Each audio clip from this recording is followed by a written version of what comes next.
Hey there, Mike Barbanica, Antioch City Council, District 2. So it's February 24th, 23.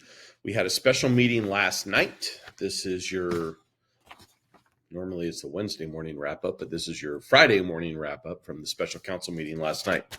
So those of you that couldn't make it, I apologize. I don't set the agenda time, nor do I set the agenda. That is set by the mayor.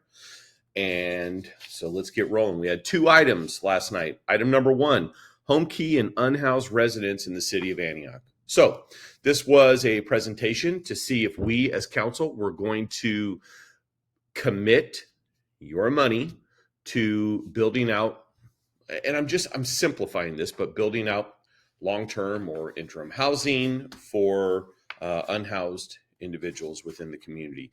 Keep in mind, we already have a contract with Delta Landing, the old Motel 6, where we can place people. In addition to that, there is a majority of this council, not me, but the majority of this council voted to lease the executive inn for several years to house residents in the 30 rooms there. So here's what we were presented with. And there's different different ways to look at this, obviously, but just want to show you what we were presented with here. Year one on this program, our commitment as a city, $6,965,400.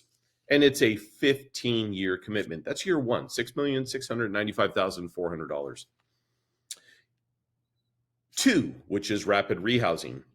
They said they didn't have a projection, so they just estimated it at $6,965,400. It's the same as the previous one.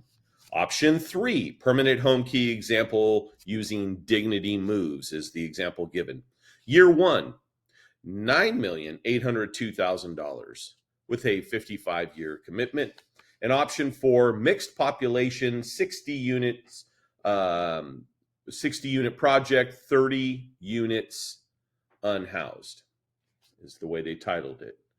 $12,420,000 with a 55-year commitment. Those last two, by the way, somebody that's probably just being born right now would still be dealing with this if this had gone through. Talk about future councils, 55 years into the future. And then there's other options. You can log on and take a look at it. But see, I'm not a big spending guy. Yes, there are times we have to spend money. There's times that I have to vote for it because I know we need something. But I very much worry about the budget. So I had made a phone call to the city the day before and said, where does this put us with our budget? And here's what I was told. And we were provided this last night. And the finance director, Don Merchant, got up and actually spoke about this. And here are her projections. Currently projected for the 23-24 budget, 2023 to 2024. Big red letters right here. Deficit. $8,375,439. This is what I've been saying for quite some time. And every time we're told, oh, this is our budget, we can massage it or move it around however we want. But Dawn Merchant made it really clear last night. She said, even with all the massaging and moving around and doing away with spending in certain areas, she, the professional, is projecting still a $5 million deficit. And we're talking about spending another $6 million, $7 million on these projects. $5 million. Well, where does that money come from? It's your money. You're the taxpayer. That money comes from initially the Budget Stabilization Fund and then ultimately dipping into reserves. Not a way that I like to operate. I don't know about you, but I'm pretty serious about our money here in the city. Again, there are times that we have to vote for things to spend money, but we really need to, and I've been saying this for some time, truly look at what is finance telling us. This is what they do. They're the experts in this. What projections are they giving us? I'm just not super excited about saying, hey, we're going to overspend, knowing we're projecting to overspend, and then we'll go in and we'll cut a bunch of things and move things around, and it's our budget. That's what we've been told time and time again. The mayor actually said that last night. This is our budget. Yeah, I know. We all know that it's our budget, and we need to own this.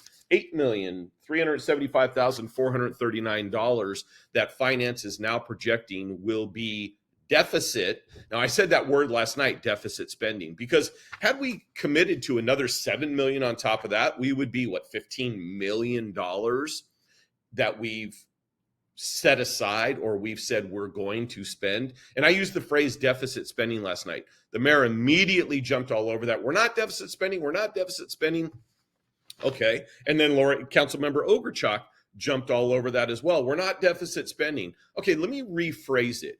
We're not yet deficit spending. We're not yet doing that. But what we are doing is acting against the advice of finance, who is projecting $8,375,439 that will be overspent, and that money has to come from somewhere. And that's just 23-24.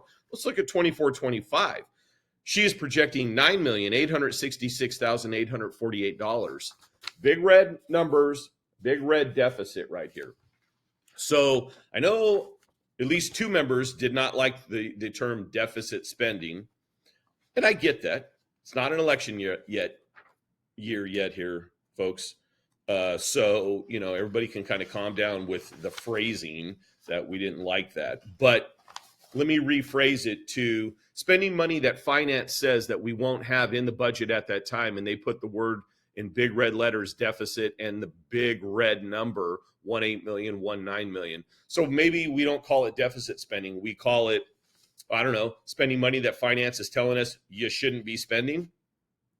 So next time, that didn't go anywhere, by the way. And I applaud the advocates for their passion for the unhoused residents projects. I do.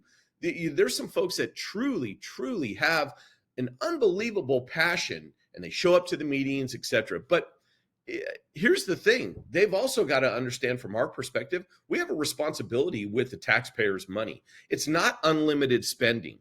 It's not just, hey, let's just keep writing checks and hope that it just shows up from a grant or it shows up somewhere. It's not the way you run a business. So, item 2. This was from Councilmember Wilson. She held a press conference earlier this week. This thing got on the agenda lightning fast, and that was a total ban. Let's see, I'm going to read it to you.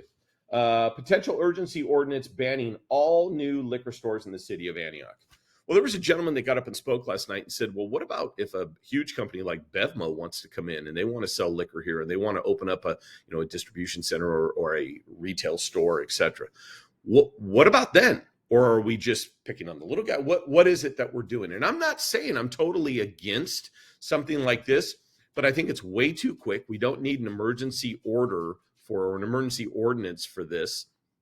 It can come back to council if this is what a council member is interested in doing. I'm amazed how fast it got on the agenda. 48 hours. Wow. I can't get EOCs on the agenda, but 48 hours on the agenda. I can't get EOCs passed, let's put it that way. And because the majority of this council, by the way, keeps voting that down. Back to this, the emergency ordinance banning all new liquor stores. How about we do this instead? We look at what the actual stats are. Let's get the police department in there to talk about it. Let's get their opinion. They are the experts in dealing with crime within the community. Let's get the chief up there to talk about it. Let's get ABC in there, alcohol beverage control, to talk about issues that they've had. What enforcement have we done in any problem stores? I'm not saying I'm not for it. What I'm saying is this is way too early, and it was just a very quick, let's have a press conference. 48 hours later, it's on a special agenda. So I said no to it. Councilmember Ogrechuk said no. Mayor Thorpe and Councilmember Wilson voted yes, so it didn't go anywhere. It is going to come back for an appeal on a local liquor store that is going in, and so that really did not go anywhere. Back to this budget, I just want you, the public, to very much be aware that the director of finance is telling us her projections are an $8 million deficit and a almost $10 million deficit the following year. Call it whatever you want. Call it deficit spending, call it poor planning, call it not listening to finance, call it spending way too much money. Call it whatever you want, but it is projected to be spending in the red. Now, what'll happen between now and then? You'll see budget study sessions. You'll see things that people wanted before, or money that was dedicated to certain projects or certain areas within the city that will have to be moved around. Now, there are always unfunded liabilities or unfunded positions, unfunded projects, and a lot of times cities will move that money around. What I just believe in doing is looking at what finance is telling us, and they're saying, hey, an $8 million deficit is coming, and this is a warning to all of us. Stop spending money. And to, again, look at spending another $6 million.